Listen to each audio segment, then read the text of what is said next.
You are listening to the Brain Software Podcast. This is episode 195. Today, you'll learn all about communicating better than ever. So stay tuned. But now our disclaimer. Disclaimer. All of the techniques we teach are awesome. And if you don't think so, it's entirely your fault. So get it together. We are podcasting from the Hypnotic World Epicenter, Toronto, Canada. I am Chris Thompson, and today, Mike Mandel and I discuss all that you need to be even more awesome as a communicator. So let's get this pecker on the road.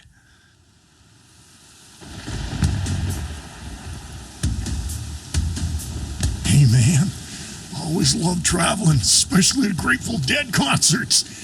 Really like to stay in cool hotels where they bring you water with your food without you having to ask for it, dude. It's just awesome. And I hate it when I have to ask them, hey, Dixon, can I have a glass of water over here? I'm starting to panic. Whatever happened to that old tranquility we used to know?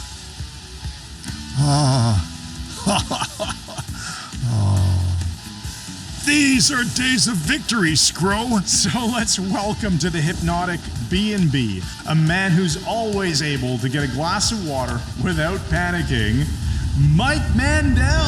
Yes, Christopher, look at this. I'm wearing my Neil Peart Rush shirt, which my wife got me for Christmas. Rush, Canada, Toronto, just like Hypnotic World Epicenter, just like Toronto Raptors. The reason I'm mentioning it is because it's Peart, it's not Pert. Please get it right.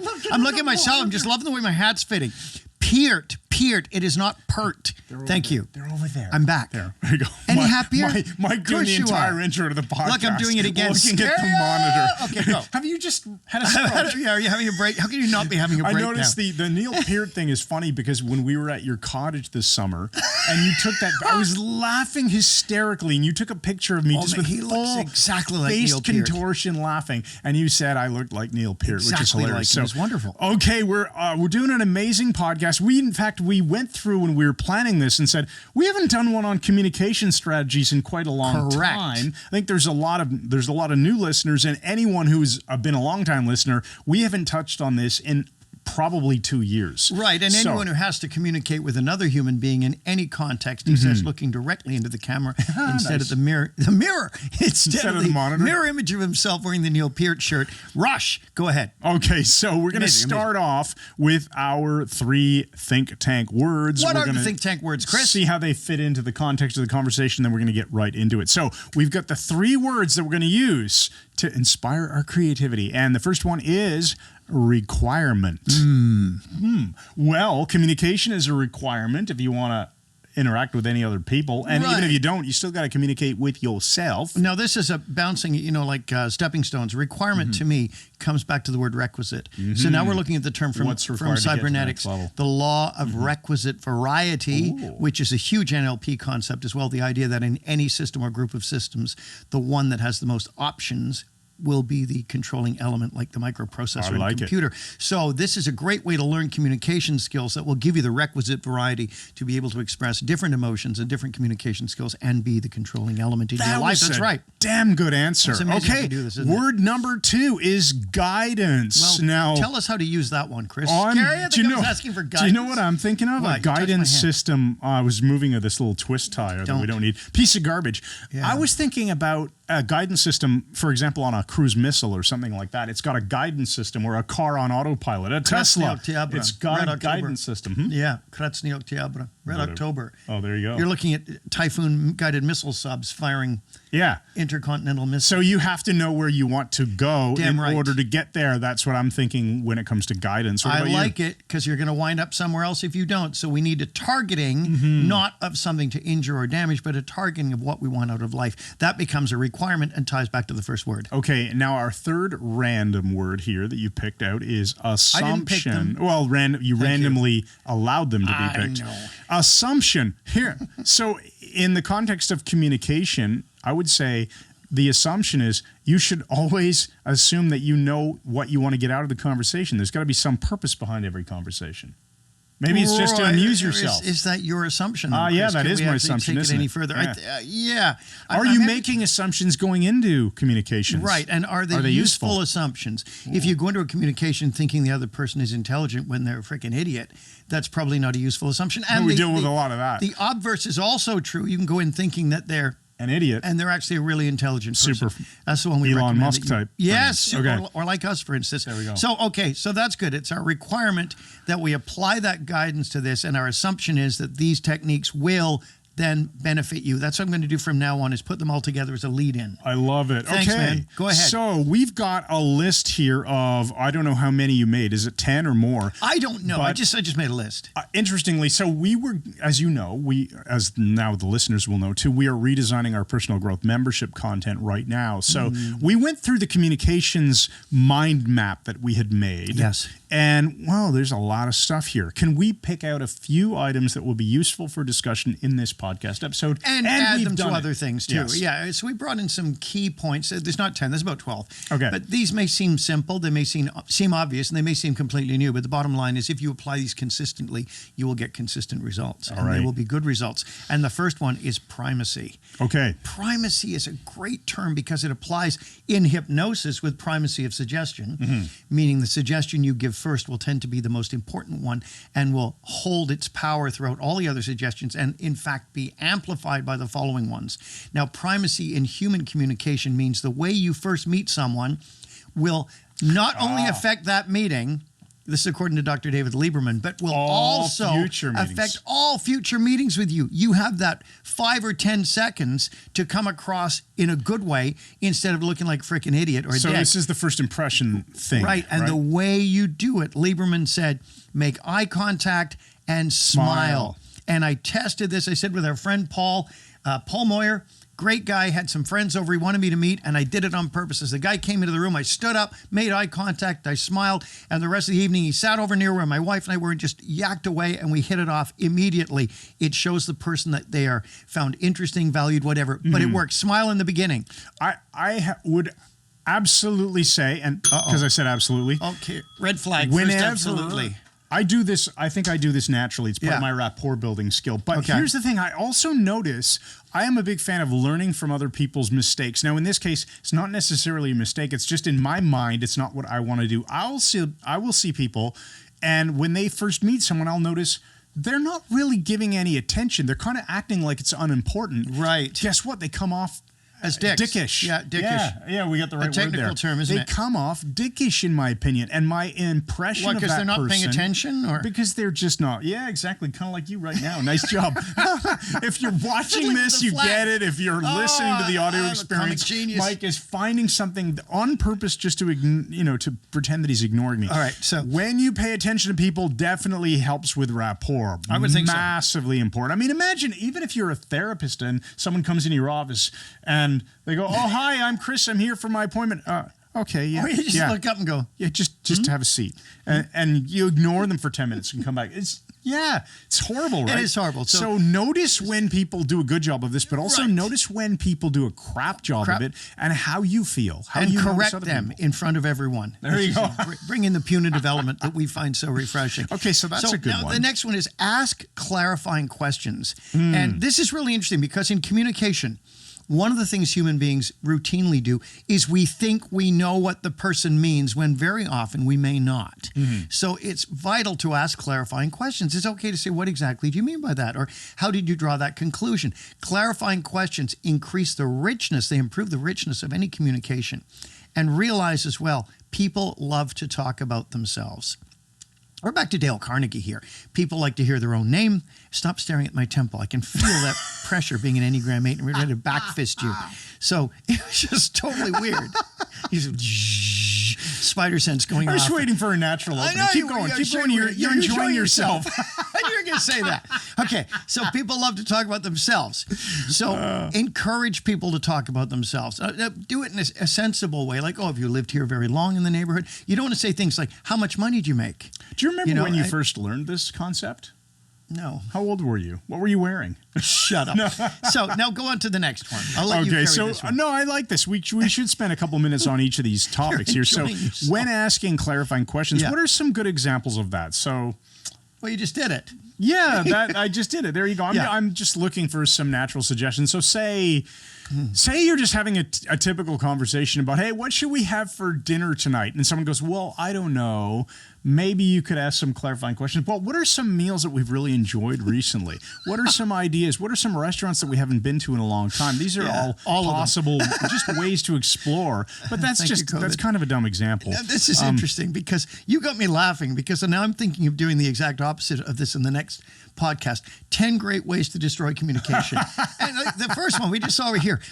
You're talking and you're wringing your hands like Lady frickin' Macbeth, trying to wash the bloodstains off from the Scottish play. Because I won't say the name Macbeth, it's bad luck. But I'm not superstitious because it's bad luck to be superstitious. But anyway, you're doing this, and I thought that could be one of the horrible ones. Whenever somebody has an unusual gesture, just stare at it with a confused and sort of vaguely, as though there's a bad smell. Like as you look at what they're doing with their hands, just your lip curl, like there's just something horrible. And anyway. Okay, we have enough material out there on clarifying questions anyway. And we've got enough on how to wreck people's lives. The NLP meta model, for example, is a great way to ask clarifying questions. Hypnosis card, and it says, but it's an obvious thing, right? Give people an opportunity. Give people an opportunity to talk. But we keep getting feedback we shouldn't talk over each other because how it works in audio. No, we don't keep getting it. We got the worst comments when we stopped doing it because the energy disappeared from our podcast. So we can balance. We're going to keep doing it.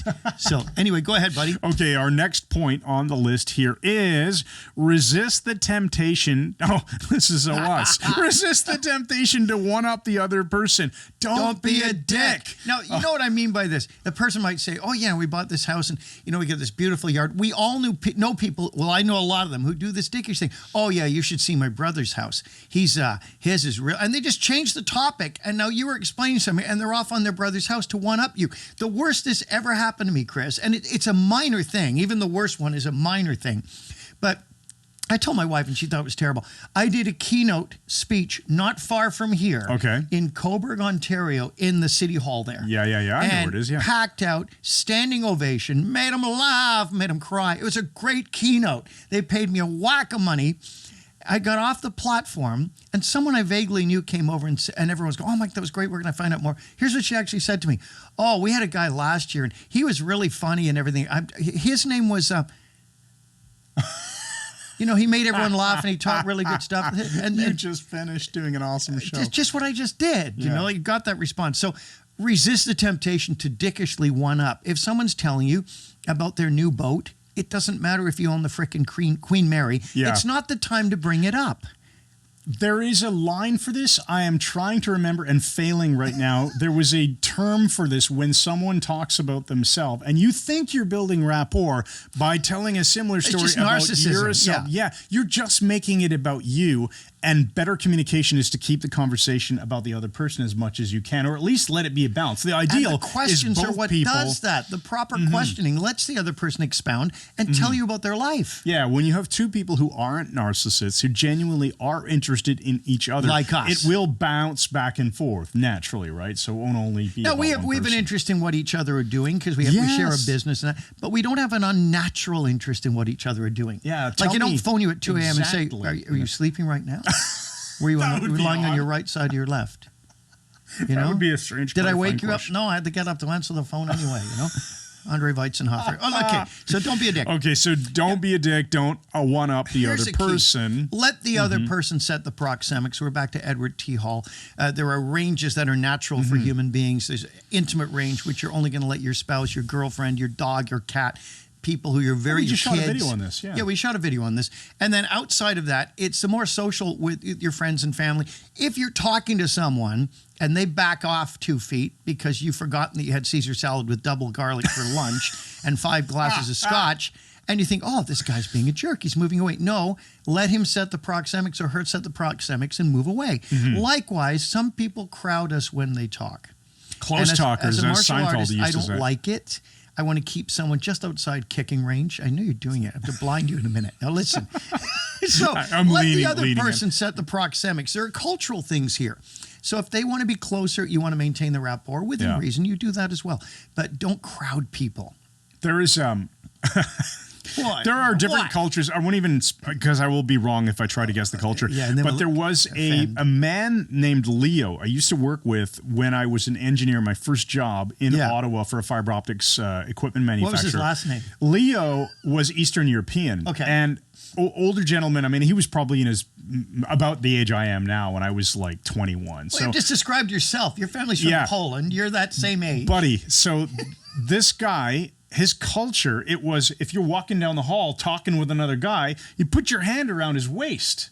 Not around his shoulder. And no, he like around the waist. Okay, not to say anything wrong with it. It was just totally It just feels creepy though if you're not used to it. Yeah. As a concept to me because I didn't grow up in that kind of culture. He Right, did. right, of There's course. nothing wrong with it. But he wasn't able to calibrate that wasn't normal for this culture.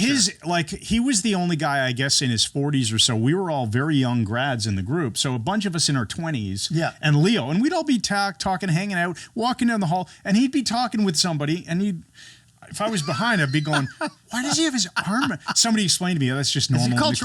But that's a proxemics violation if you don't. If it's not your culture. If it's not your culture. Now, you brought two funny examples to mind immediately. The first one is that thing I used to do for the humor when someone's got a short sleeve shirt on and you shake hands with them and you run your other hand right under their sleeve. And it just grosses them out, freaks them out. It's hilarious. Hi, how are you? It's like, stop that. The other one is those Turkish oil wrestlers. Oh, man, that's the watch worst. that. I mean, these guys are tough as hell. They cover themselves. You can watch it on YouTube. They cover themselves with oil, and they grasp. The guy's hand goes down the other guy's pants. You're still looking at yourself I know, in the I'm monitor making the sure whole that time. You can see what I'm doing with my hand. Goes down into his pants and seizes him by the wedding tackle and like throws him. I'm not making this up. Now that would be a proxemic violation. I would think so. Although I suppose if you decide to get in the oil wrestling ring with another big Turkish man, then you've given the green light, the okay for this, which seems really strange to me. All right, now look. Here's another one. Use the other person's name, but don't be weird about it. Thanks, Mike. Shut up, Chris. Some people have learned this in a Dale Carnegie course or something because they say the sweetest sound to anyone is their own name. That's true, I guess, although maybe some Gustav Mahler symphony might be higher on the list for me. But when you think about it, you can use the person's name too often, and it sounds stilted and weird. And I've run into guys who, yes, Mike, and Mike, did I tell you? Mike, and I'm like, shut up, stop saying my name. It's like putting too much salt on a meal. Brilliant. There's a right amount of salt, and then too there's much oil down your trousers. Yeah, when you're Turkish mud wrestling. There's overdoing it. Okay. Oh, we'll edit that out. Okay, now, so resist the temptation to one up the other person. Let the other person set the proxemics. Use the other person's name. Yeah. Are you? Do we say all this already? Do you? Yeah. I'm just recapping. Do you find that it's normal and natural for you to easily just slip someone's name into the conversation without it being odd? Slip there. Where they were going. What do you think? Because I have not always been. I don't do it very often, but I do to regain attention. I'll often blade the hand, as you know, and step in like Jack the Instepper, and then like Jack the Tree Snake. I got control of the conversation again. Yeah. I do find I'm getting as of age, I've become much more comfortable using someone's name. When I was younger, I was not comfortable saying someone's name. Even if they were doing it, I thought, they're clearly doing that thing using my name. They're comfortable with it. And I'd go, why do I still feel like it would be weird to go, oh, thanks, Jeff, or whatever it is, right? Yeah. You know? Anyway, I got over that. But I think it's an important thing to get over. Just use names enough. Okay, let's get to the next one. The next one is use the other person's name. Don't be weird about it. I don't think we spend enough time on that one. What's next? What about this? Use and instead of but when you're disagreeing. All right, so this instead of putting up a wall, but but now as soon as you say but, you've erased everything they've just said. So if you want to maintain the rapport, you say and we might also do this kind of thing. And it's a string sentence we teach the police. I taught the police. And then what happens is the but does not delete everything that's gone on by saying and you're adding to what they said and redirecting it. It's just a really useful little tool. But, kidding, scare you? Yeah, that's a really good comment. But negates what comes before it. So, I'd like to move to the city of Toronto, but houses are too expensive there, which is totally true. Well, guess what? what you've really said is I don't want to move to Toronto. Yeah. So there you go. It's an unfortunate example. So let's go to... Pay attention to that one, use guys. spatial anchoring to remove objections. This is great. Okay. If you're in negotiation or even a spirited conversation with someone and they're bringing up something that's not useful, you take that thing as though it actually exists as a physical object and you say, okay, yeah, that's a good point. Let's put that aside for now and we'll come back to that later. I taught this to high-end corporate clients who've really loved it. And the person, yeah, but you said that you think that... Scary thing, it was my in-laws. And then you just, yeah, that's a good point. Let's put that aside. And you look where you put it. Put that aside. We'll get back to that later. What'll happen is it becomes anchored to being over there if you do it congruently. And very often they'll forget to even bring it up again. And I'm pretty sure it'll disappear from we the have a conversation. separate video on spatial anchoring. We have videos on everything. On YouTube. So if you type in Mike Mandel Hypnosis Spatial Anchoring into YouTube, I'm sure you'll find that video. Yes. So that is a great concept to use. What about avoiding flattery? Well, that's heck. Okay. That was interesting. There is a way to compliment people that sounds sincere, and there's a way to come across as just trying to flatter them, and you don't seem sincere. And I think sincerity is the key difference there. Now, what is it Mike's doing? He's doing the looking at the gestures with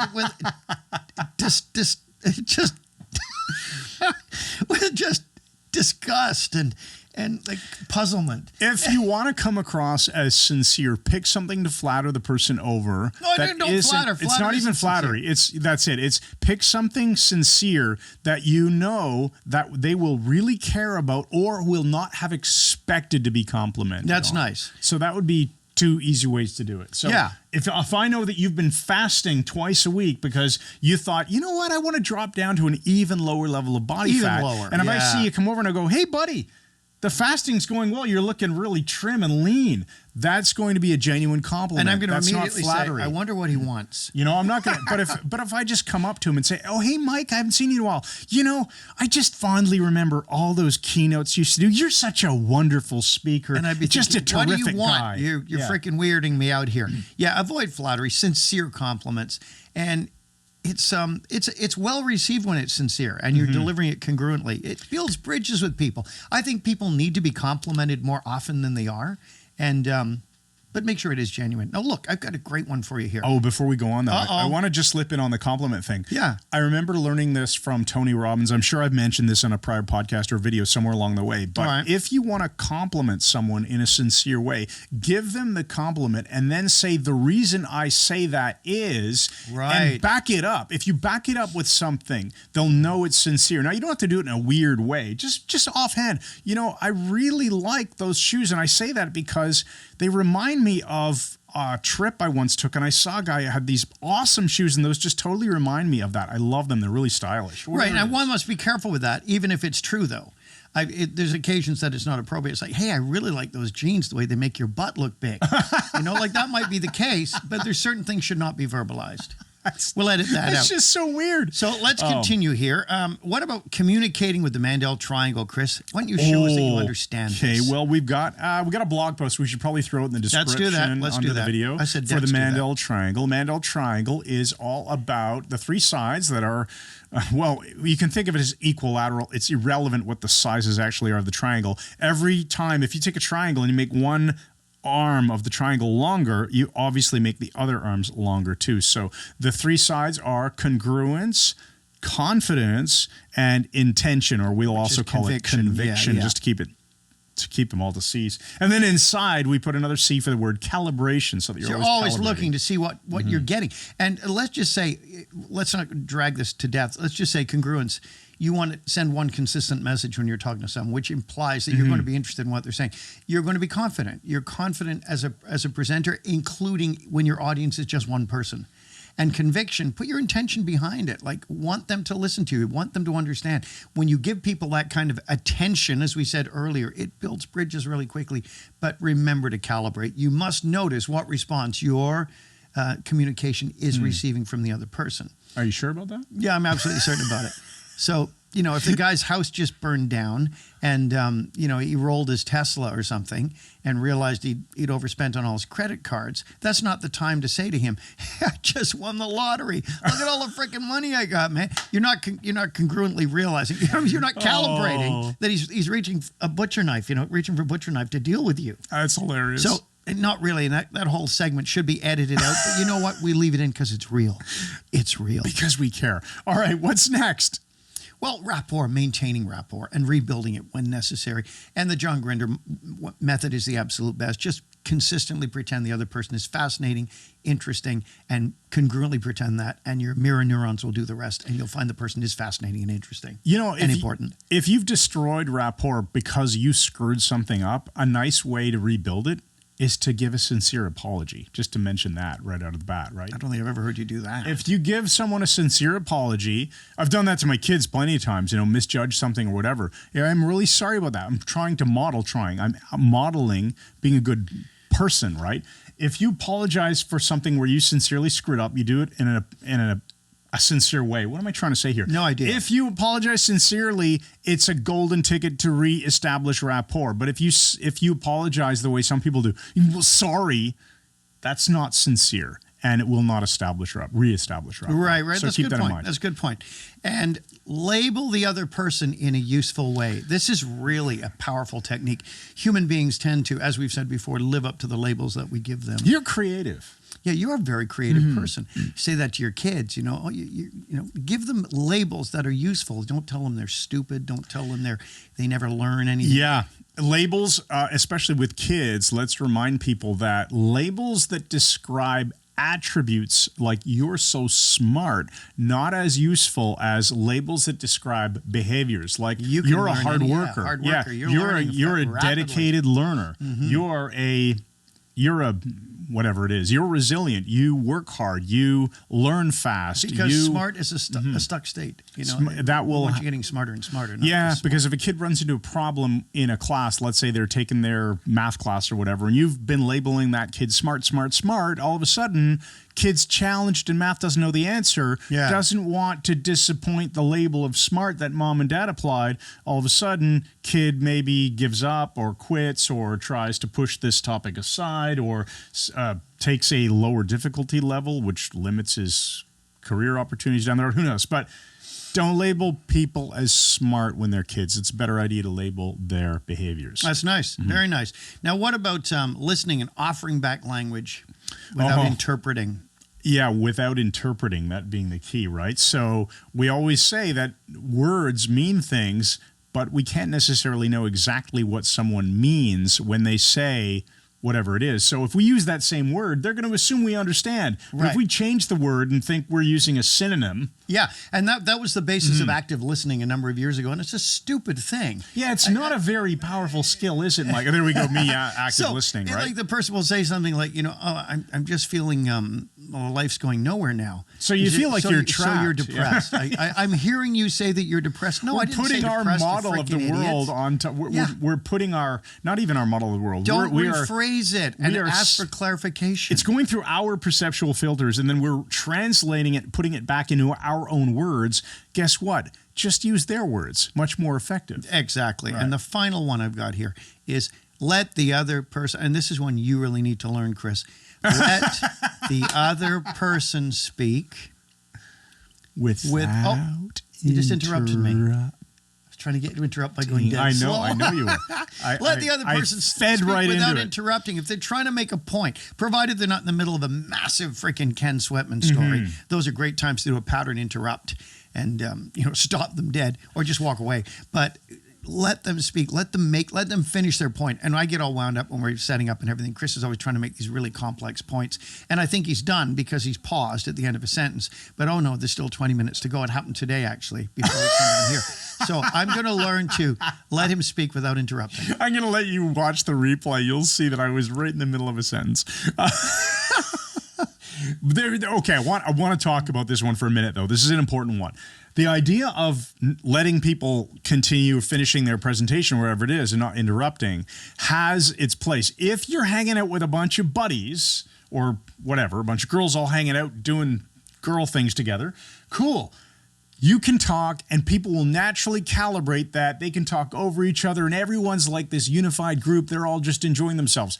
But if you're in a business meeting and you jump on top of a point and you overtake the conversation, that's not the appropriate time or whatever it is, right? So does that make sense? There's times where it's cool. We talk over each other all the time when we're just being social. Yeah. But if we're doing Language some police, teaching, sociable. if we're doing teaching or something, it wouldn't be as appropriate. It's not the same. It's not as appropriate. Well put, Christopher. Well put. And you can imagine Over how to much you. it pains me to say that. No, it's over to you. It's the empowering question. All right. So, man, this is going to turn into a shorter than average episode, but that's fine because it's action-packed. Empowering question. Which of these techniques will I apply today to become a rock star communicator? And how will I continue to improve the numerous ways that I interact with others? Excellent. Well, I've got a Meta 5 for you, Chris. Uh-oh. This is the birthday cards and Jomo. I know this one. Jomo's a guy I used to know. It's a nickname. And this guy had some really, really dickish traits. In fact, the best way to describe him was he was incapable of turning on a garden hose without spraying somebody else in the face. He was just, and we used to wonder why he was so clumsy. They say a schlemiel goes through life spilling soup on people, and a schlemazel goes through life having soup spilled on him. He was the schlemiel, without a doubt. But we found out later, after putting the pieces together, he was doing the stuff on purpose. It was inconceivable that he could mess up people's lives and wreck things so consistently without it being deliberate. In fact, a good friend of mine, Mike, was up at the bottom of a ladder where Jomo was up the top of this 12-foot ladder working on some scaffolding, dropped a wrench on Mike's head. Oh! And the weird thing is he did it on 2 occasions. Oh, are you down there? Didn't know. It really dickish. And I realized you got to sort of rein him in. Now, fast forward. A number of years ago, Colm Wilkinson, Phantom of the Opera in Toronto, who had created the role of Jean Valjean in Les Miserables. He was in Toronto as Phantom. And in Les Miserables, which was also playing, Michael Burgess was the main guy for that. 2 phenomenal singers, actors who my wife really liked. My wife's birthday, Christmas Day. Yep. I got this idea. I wrote to both of them, Colm Wilkinson and Michael Burgess, sent them registered letters, personal confidential, they had to open sign for, sent a birthday card to my wife from each one of them and asked them, said she's a huge fan. So they wrote personal things. You got one from the Phantom of the Opera and from Jean Valjean. They were both playing in Toronto at the time. And I was telling Paul about this. He said, don't tell Jomo. I said, what? He said, he'll do the same thing for his wife. He said, it's not even her birthday, Christmas. He'd tell everyone to do it. So I thought, oh, you're right. He probably would. Christmas rolls around. My wife gets these birthday cards. I take them out Christmas Day. Oh, it's amazing. Colm Wilkinson, Phantom of the Opera to Heather. Have a wonderful. Oh, Michael Burgess, Jean Valjean. Fantastic. Jomo finds out about it. He said, oh, I wish you told me. I would have done the same thing for my wife. You can't fix stupid. Oh, that's a good one. I love it. Nice laugh. Thanks, everybody, for listening to our shorter but even more awesome episode 195 of Brain Software with Mike Mandel. Hello. And I'm Chris Thompson. And we'll just leave you with this. Go to MikeMandelHypnosis.com if you are interested in more training with us. We've got awesome training on personal development, personal growth membership. You can see it on our products page. Or if you're interested in hypnosis training, the Mike Mandel Hypnosis Academy is the place to be. People love it. It's awesome. MikeMandelHypnosis.com. While you're here, hit that subscribe button on our YouTube channel and then ring the bell so you're always notified. Here, I'll hold that in front of the camera. Ring the bell. Yes. So you're always notified of our latest videos, which include the podcast episodes, which have now been in video format for getting on to about a year, I think. I think so. It's been fun. We're loving the transition to video. We love having you watch, listen, reply, give us comments, send us emails, tell us what you want to talk about, and we'll continue doing these podcasts for you. Thanks again, and good night. night.